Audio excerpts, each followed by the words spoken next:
বিয়ের প্রলোভনে ধর্ষণের সাজা ৭ বছর উল্লেখ করে নারী ও শিশু নির্যাতন আইনের সংশোধনী চূড়ান্ত অনুমোদন দিয়েছে উপদেষ্টা পরিষদ।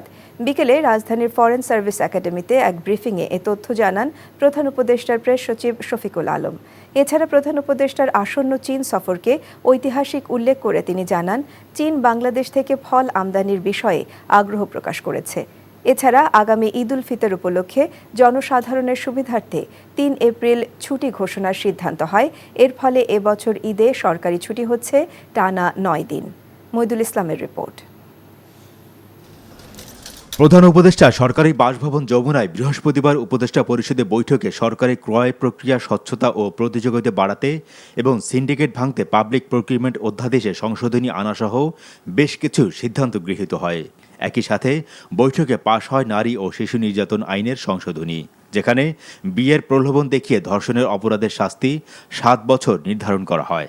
নারী ও শিশু নির্যাতন আইনে এর সংশোধনী পাশ হয়েছে। বলাৎকারের একটা নতুন সংজ্ঞা দেওয়া হয়েছে। এই মামলাগুলো ডিলে হওয়ার পিছনে ডিএনএ টেস্টের একটা বড় ভূমিকা ছিল। তো সেই জায়গাগুলো কিভাবে অ্যাড্রেস করা যায় সেইগুলো মেজার নেওয়া হয়েছে। আরেকটা বিষয় হচ্ছে যে বিয়ের প্রলোভন দেখিয়ে যে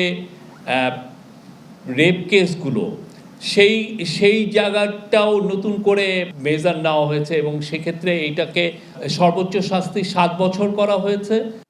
প্রধান উপদেষ্টা ডক্টর মোহাম্মদ ইউনূসের আসন্ন চীন সফরকে ঐতিহাসিক উল্লেখ করে শফিকুল আলম বলেন, ওই সফরের মাধ্যমে বাংলাদেশ থেকে চীনে বিভিন্ন পণ্যের রপ্তানি নতুন দিগন্ত উন্মোচিত হবে। চায়নাতে আমাদের মাননীয় চিফ অ্যাডভাইজার যাচ্ছেন, এটা একটা হিস্টোরিক সফর হবে। আমরা এটা নিয়ে আপনাদেরকে বলেছি। একটা বিষয় হচ্ছে যে চায়না আমাদের এখান থেকে 3টা এগ্রিকালচার পণ্য খুব বড় আকারে ইম্পোর্ট করতে চায়। চাইনিজ অ্যাম্বাসাডার আমাদেরকে জানিয়েছেন, তার মধ্যে আম, কাঁঠাল এবং গোয়াভা। চিফ অ্যাডভাইজার চাচ্ছেন চাইনিজ যারা হেলথ কোম্পানিগুলো আছে তাদের সাথে কথাবার্তা বলতে, তাদের হসপিটাল চেইনগুলো যাতে বাংলাদেশে এসে ইনভেস্ট করে। এছাড়া ঈদে মানুষের সুবিধার্থে ৩ এপ্রিলও ছুটি ঘোষণার সিদ্ধান্ত হয়েছে উল্লেখ করে শফিকুল আলম জানান, দেশের 3 পার্বত্য জেলায় চৈত্র সংক্রান্তিতেও ছুটি থাকবে।